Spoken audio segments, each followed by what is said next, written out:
Okay, here we are. I think we're rolling here, Jim. So my name's Dan Wright. I'm the Sangamon County State's Attorney, and this is part of what's going to be a series of interviews designed to promote a new project that Jim and I are working on together with a lot of community partners called PUPIL, Promoting Unity Through Public Interest Law. And in this time of a public health crisis where we can't get together and meet, we thought it would be a good idea to have some remote interviews to try to engage with people in another way through the wonders of technology. So just so folks know what this group is all about, and we've come up with an acronym PUPIL that we're going to be referring to the organization through that acronym. So it's Promoting Unity Through Public Interest Law, or PUPIL. And I'll just read the brief mission statement. The PUPIL network will encourage and facilitate the pursuit of careers in public interest law by Sangamon County high school and college students to promote unity, diversity, and community engagement. We will accomplish these objectives through collaborative educational opportunities, networking, mentorship, and other initiatives.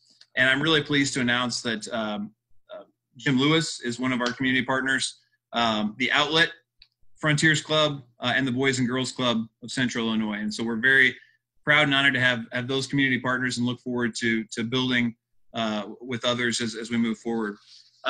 It is one of the great challenges in doing this interview is introducing Jim Lewis, who to many of the folks that will be watching this video.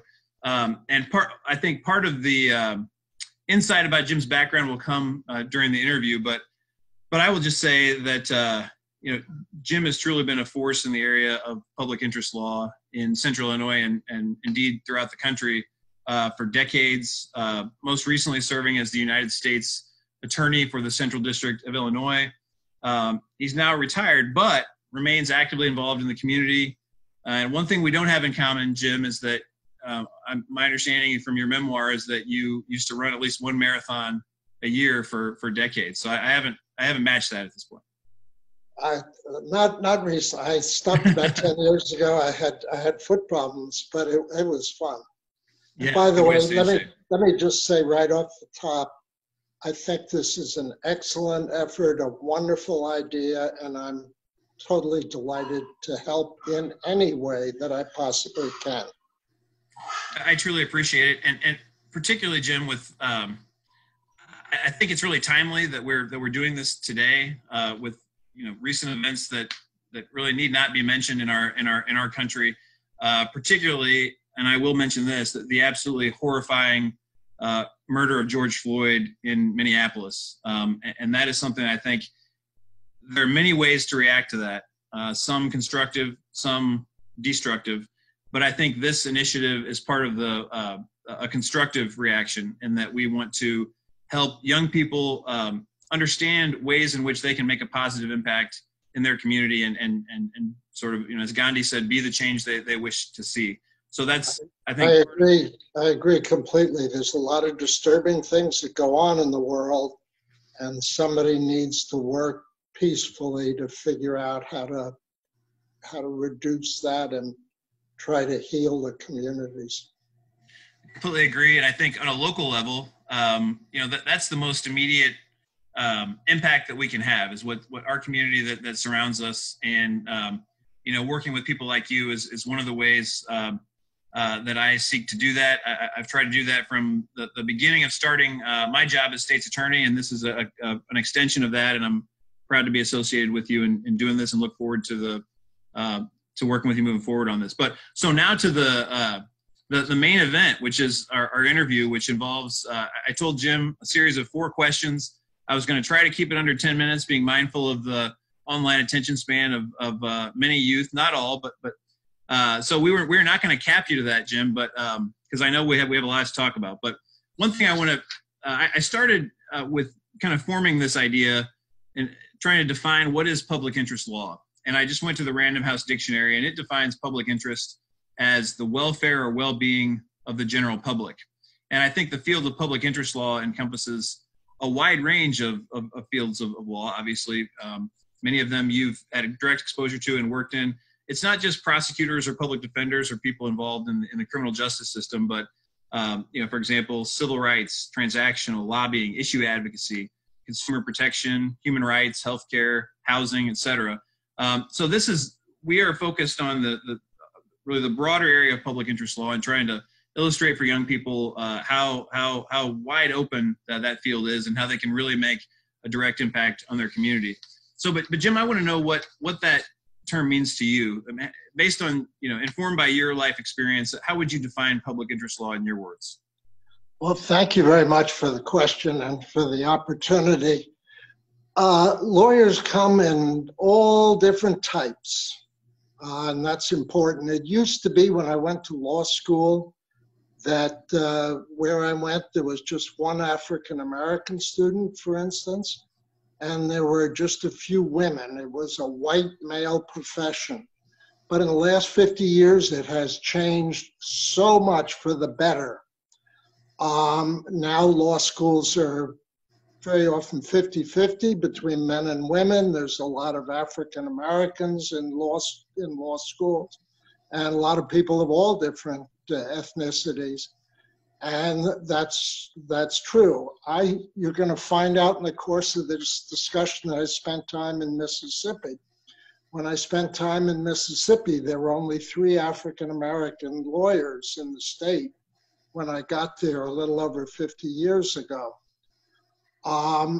And by the time I left, African Americans were going to Ole Miss Law School, graduating, practicing law. I hired students from Howard and other law schools. I hired a number of African American lawyers, and the legal profession is now fully desegregated in Mississippi. So it's changed. The demographics, the people that go into it, it's really a little bit of everybody. So what do lawyers do? Most lawyers are in private practice in one way or another. They're in law firms, they represent businesses, they represent individuals, they do things like that. I never did that. Then there's a subgroup of lawyers who work for the federal government, the state government, the local government, such as Mr. Wright, who's a prosecutor on behalf. When he brings a case, it's the people of the state of Illinois.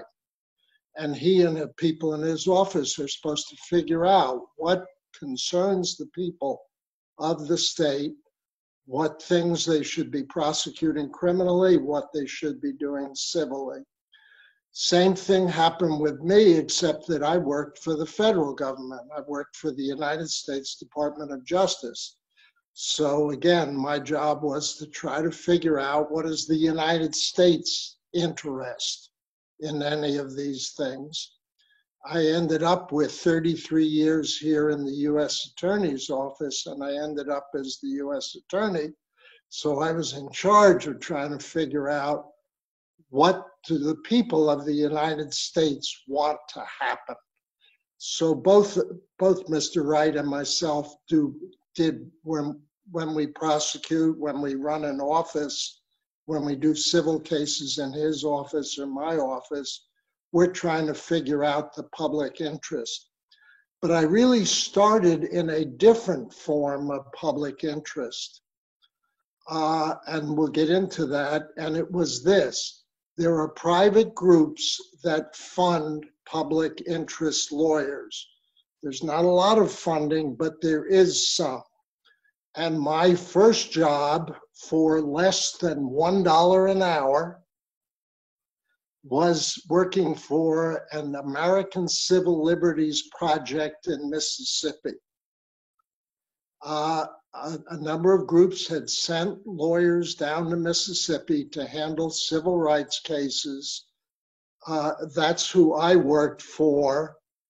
And our job, the American Civil Liberties Union, has been in existence for more than 100 years. And they describe their job as representing the Constitution, bringing cases that involve constitutional issues. And the situation down in Mississippi was very, very unconstitutional. Let's just be clear and simple about it. So the ACLU was down there. Others were down there as well. The NAACP had a group called the Legal Defense Fund across the street from us, and they were down there doing civil rights cases. And then later on, after I left the ACLU project, I ran a legal aid operation because the federal government decided to create, in the mid-1960s, legal aids, or give a lot of money to legal aids. And they created a legal aid in Mississippi. Our job was to represent poor people, basically, and whatever their interests of poor people were, we were supposed to help them, and we did. So that's what public interest essentially is. It comes in many sizes or forms, but it really means that somebody is trying to figure out what needs to be said and done in the legal system to try to balance the scales of justice a little bit better. And that's my definition of public interest law. When you try to look at a larger picture, whether I'm representing the Constitution, whether I'm representing the needs of poor people, whether I'm representing the needs of the United States or the county or something like that, that's what public interest law is to me.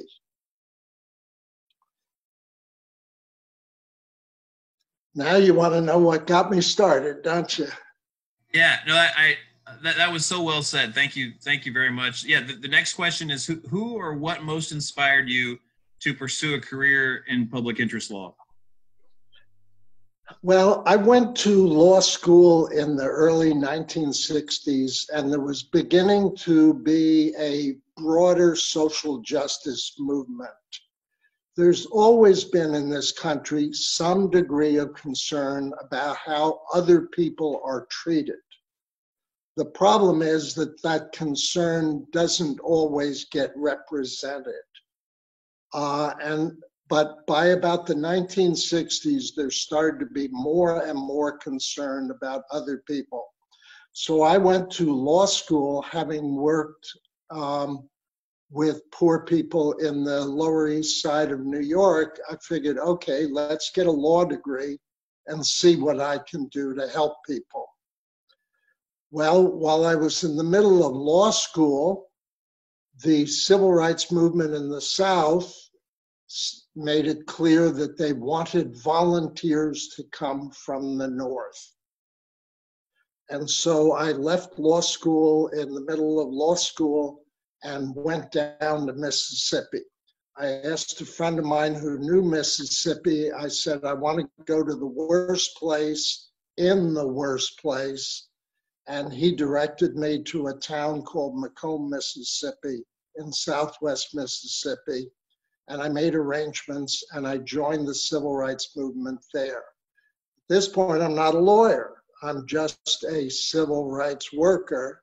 And as a civil rights worker, sometimes I'm working with young people. They had the idea, why don't we go demonstrate at the county courthouse? Because people are not being allowed to register to vote. I can talk about that system at length if anybody ever wants me to, but let's just say there was a problem, an extreme problem in Mississippi and across the South. So I ended up getting arrested along with a number of young people and also some grown-ups. The students all had their parents' permission. We were all demonstrating absolutely peacefully, but not only there was there suppression and segregation, but they just really did not like protests and dissent. So they would arrest you when they did. So I actually got to be a lawyer through being a client. Through being arrested, I found out about the ACLU lawyers. And when I got out of law school, I wrote the ACLU lawyers a letter, and they hired me, as I said, for less than $1 an hour. And it was great work. So what really inspired me and what really concerned me is that we have a lot of things that go right in this country, that are done right. But we also have an enormous amount of things that go wrong. If you look at our history or you look at the present day, there are a lot of things that go wrong. The things that go wrong felt to me like injustice. And injustice annoys me deeply, disturbs me deeply. Dr. Martin Luther King, when he was in the Birmingham jail, wrote that injustice anywhere is a threat to justice everywhere. So if we believe that things should be done justly and that we should treat each other justly, then the presence of injustice and the presence of as much injustice as there was in Mississippi, you just have to go there, participate, and do something to see if you can make it better. So my real inspiration was two things, I would say. One, that there was so much organized injustice. And two, that there were so many good people down there organized for justice, organized to oppose injustice, etc. And so I just joined those good people. I call them my life teachers because they taught me how to work in the real world against injustice. And that's what those people taught me, inspired me. Young people taught me to oppose injustice. Older people taught me, everybody taught me that in the real world you can do things to oppose injustice. And so I've really done that in one form or another ever since. So that's my inspiration. It's I don't like injustice, and I really like people who work against injustice.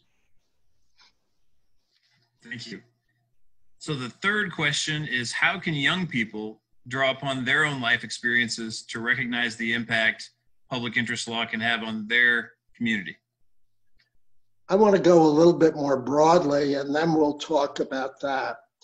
I believe very much in community service. We all have our own lives, we all have our own struggles, our own issues, etc. But we have to know that there are people around us who also are having struggles and issues and concerns. I started down in Mississippi to be trying to help people deal with whatever it was that concerned them.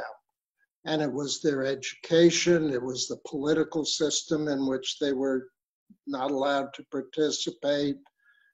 It was the fact that criminal justice down there was aimed against the African American community, as it is, unfortunately, from time to time still across this country. So community service, I found something very interesting, at least for me, and I predict that it's probably true for just about everybody. When you do some community service, you actually end up feeling better about yourself. You meet some good people who are concerned about your community. You get to know them. You get to work with a good purpose, etc. So you really want to start young and get involved in community service. Now, your question was, how do you get to be a public interest lawyer? You take a community service interest and the pleasure and the benefits and all that you get out of working alongside others for whatever good purpose it is. And there are a million good things that can be done in our community. You take that community service interest, and then if you also have an interest in the law, you begin to get trained in it. You take courses in college that help you understand history and issues of justice and the legal system and things like that. You get yourself into law school, you get yourself out of law school, and then you go find, government work or other public service work. Or even if you're a private lawyer, there are private lawyers who put a lot of time and energy into also working sometimes for a fee, and sometimes the lawyers don't even charge, but working on community projects. There's a tremendous amount of effort by lawyers in this community, private lawyers, to work on boards and to work on projects and to help people doing things. And it's actually part of the ethics of being a lawyer, is that you'll help the public on various issues. So it's really, all it is, in my mind, a public service lawyer is a community service lawyer who happens to have a law degree and happens to use the legal training to do community service. My wife is a lawyer. She has always done a lot of community service. She's now a retired lawyer. She's still doing community service. We have a daughter who's a law school teacher, and her focus is community service lawyering. We have another daughter who's a lawyer who does community service lawyering. And we actually have one child in our family who's not a lawyer, and that person teaches and works in the community as well, teaching music and doing things like that. So community service, in my mind, is part of a healthy and complete life. If you just live for yourself, you are limiting your life. If you begin to live to work alongside others, for others, helping others, your life just gets bigger and richer, and you feel better about things. So my main message is do community service, whether you're a lawyer or not. And then if you turn out to be a lawyer, you're going to be a community service lawyer, and you're going to have a purpose, and your life is just going to feel really good. Jim, I don't think anybody could have explained that any better. And I really like the way that you connect the concept of community service as really being a key to public interest law. And I know just in my own experience in the state's attorney's office, early on, convening community stakeholders really promotes understanding and community. And I think that is a benefit in doing my job, but also in just to interact with others in the community that are not like you, that don't look like you, that don't do the same kinds of things that you do or have the same background that you do. And that's really been rewarding to me.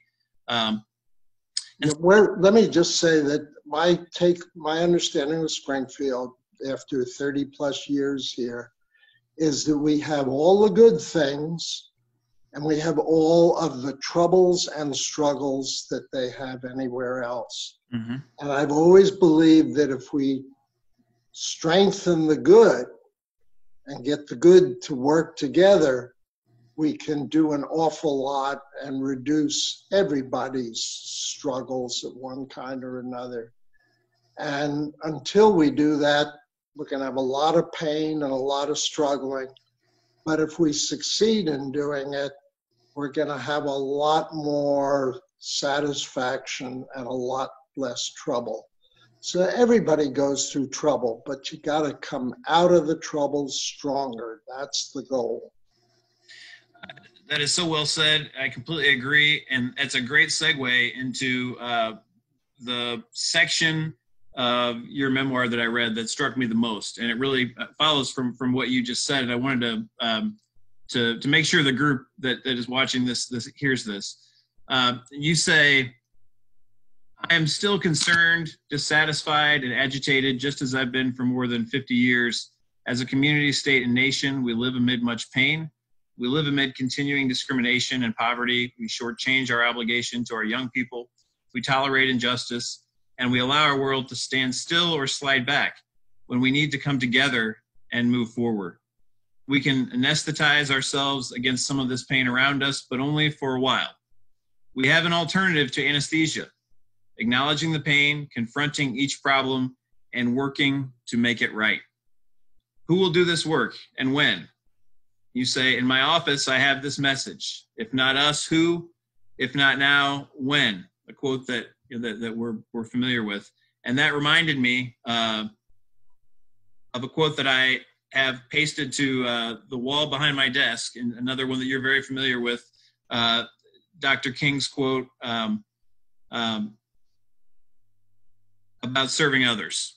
The most persistent and urgent question is, what are you doing for others? And I think that concept, as the one that you expressed in your memoir, really illustrates the motivation for this project that we're working on together. And it really was moving and meaningful to me. And I think it really encapsulates what this is all about. So I really appreciate your time. Well, thank you. Thank you very much. I'm happy to do it. And by the way, I'm happy to come talk to any group, anytime. I have plenty of time. I'm retired. And I will talk about any of this. And I very much enjoy spending time with young people and talking to people about questions like this, because somehow it's our job right now. It's us. Let's get this straightened out. Amen. Thank you so much, Jim. Thank you. Bye-bye. Bye.